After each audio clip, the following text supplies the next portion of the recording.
people, they skip their suhoor. Some people, they have an early suhoor. That is, they have the suhoor 1 or 2 hours before the Fajr time. In fact, suhoor is a blessing. Every Muslim should have it. And the Prophet said, we should delay the suhoor as much as possible. We should have it till just before the Fajr time.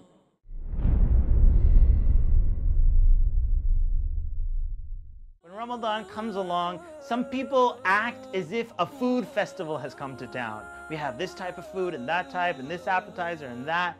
And Ramadan is actually a month of fasting. That means that the month is not about eating. The month is actually about feeding the needy people, putting in the effort. The Prophet ﷺ said, whoever feeds a fasting person gets the reward of that fasting person with the same reward without taking away from that fasting person. So this Ramadan, don't focus so much on attending all these food festivals, focus on feeding the needy.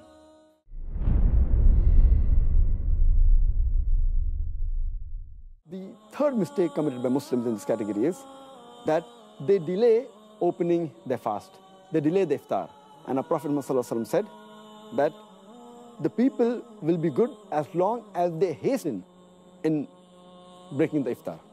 That means immediately after sunset, they should break the iftar.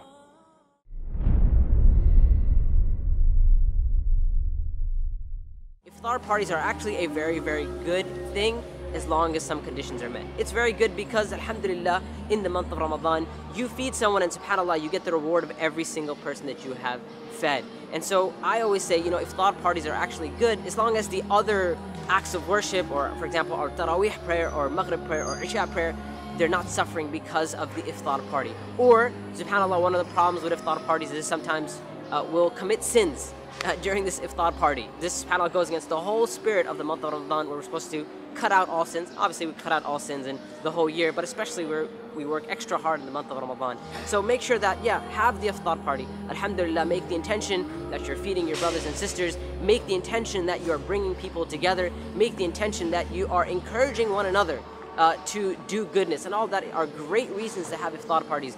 But just make sure that the iftar party is not causing you, like I said, delay your Maghrib or not pray Isha, or delay your Taraweeh or not pray Taraweeh at all.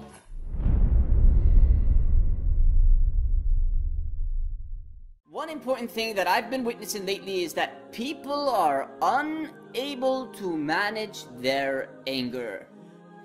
Now it's like they have a short temper or something, or it's because they can't have their cigarette or their coffee, so they just release their anger and become very furious at you and make you feel like it's the end of the world. Allahu Akbar. Now how can we solve this issue? We can solve this issue by knowing that when you do not control your anger in Ramadan, what happens? You are wounding your fast up. I'm not saying that it's not accepted. It may be accepted, but you're wounding it up. Just like when you bring a man and you start smacking him around until he has bruises all over his face and you see the blood everywhere and all that. Same thing with fasting. When you fast and you start getting angry at everybody, you are wounding your fasting up. Here in this case, we say, hold up, stop it, calm down. Relax. Say, A'udhu billahi minash shaitan rajim.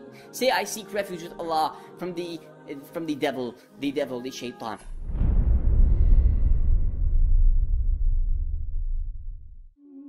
During the month of Ramadan, you will find the masjids completely packed out during Taraweeh prayers, which is amazing. But then, during the 5 daily prayers, you will notice the masjids are nowhere near as packed. Unfortunately, many people have mixed up their priorities. The fard, obligatory 5 daily prayers, have been put below the sunnah Taraweeh prayers.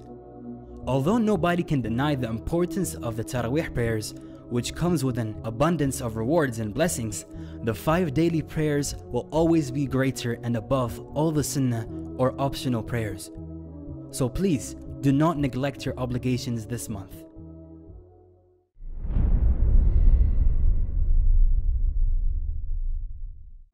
This world, addiction to the things of this world, is a curse. So we do need to handle our devices for social media in a very positive and calculated way. We can't just do it whenever we feel like, however we feel like. So we have the choice of either making our social media experience something which is going to be on our scale of good deeds, or something which is not going to be on our scale of good deeds. We have to decide beforehand. We're already caught up. We can't live without our phones. At least when we're going on the phones, we should be conscious of the impact which this phone has on ourselves as well as on others. There is so much information there, so much corruption there. Some people call it, instead of the internet, they call it the fitna net. So we best should say Bismillah before we even get on. Before we turn it on and start, we say Bismillah. Now, if we are not able to say Bismillah, this is telling us something. We're going on with the wrong intention. There's no harm in keeping contact with your friends, your circle, certain programs, etc.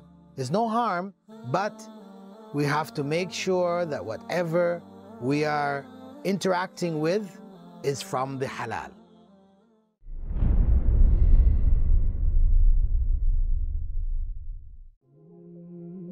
During Ramadan, many Muslims try to finish the Quran as fast as possible. Some people finish reciting it 2, 3, or even 5 times. Subhanallah, as though it's a speeding competition. It is recited without any understanding or contemplation. Although there is always benefit in reciting the verses of the Quran, there is a greater benefit in reciting with understanding, because the purpose of the Quran is to guide mankind. And how can we be guided if we don't take time to understand the verses? So make this the month you truly connect with the Quran.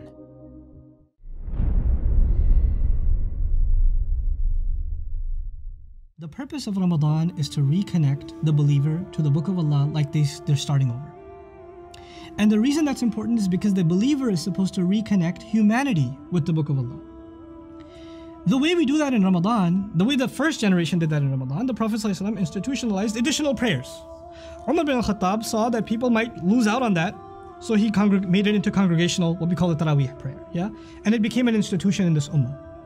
Now that institution, if you imagine the Sahaba, every time they stood in prayer and they heard Baqarah, Ali Imran, Nisa being recited, they heard the message and they understood the message. They appreciated the miracle, all in the Salah. All in the Salah. You know, sometimes you hear a powerful lecture. For them, standing in the Salah is hearing a lecture from Allah. That's what it was. They were listening to a khutbah, a maw'idha from Allah when they're standing in prayer, yes? And that was the institution. It was supposed to reconnect us with Allah Azza wa Jal in the most beautiful of ways. Okay, a few centuries later, we also have the Taraweeh prayer. Is there a difference between the way we conduct our prayers today and the spirit of those prayers of Umar bin Khattab radiallahu ta'ala anhu? There's a fundamental difference. The vast majority of you and me that are standing behind the Imam as he's reciting the word of Allah are not hanging over every word, lost and mesmerized in reflection. Rather, we are wondering, was that the first or the second? Are we on 14 or on 15? When is the ruku' coming? If the Imam takes so much as a long breath, you're like, and then he goes on to the next time, like, oh, okay. You know, some of my friends that lead Taraweeh, they're on purpose, when they get to Ayatul Kursi, they take a pause. Allahu La ilaha illahu al-hayyul qayyum. And everybody's like, oh yeah, oh God, I thought it was Allahu Akbar. You know, what I'm trying to get at, besides the joke, is there's a tragedy in the ummah. This month was supposed to genuinely reconnect us with the guidance and the appreciation and the awe of the Quran, so it can separate right and wrong for us again.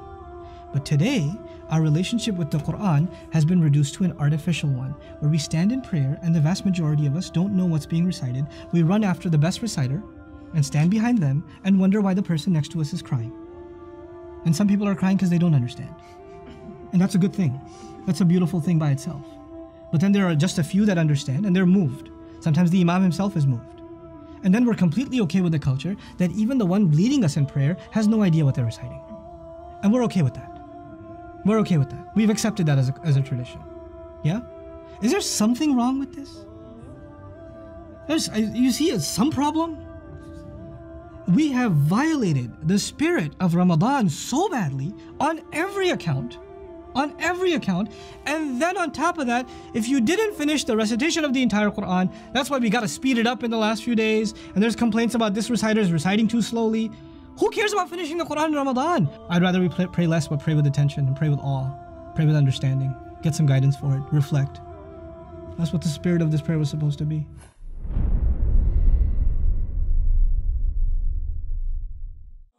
Many of the Muslims, they stay awake the full night and then they sleep in the day.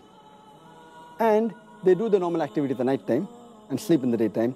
They're converting day into night and night into day, and the whole purpose of fasting is defeated.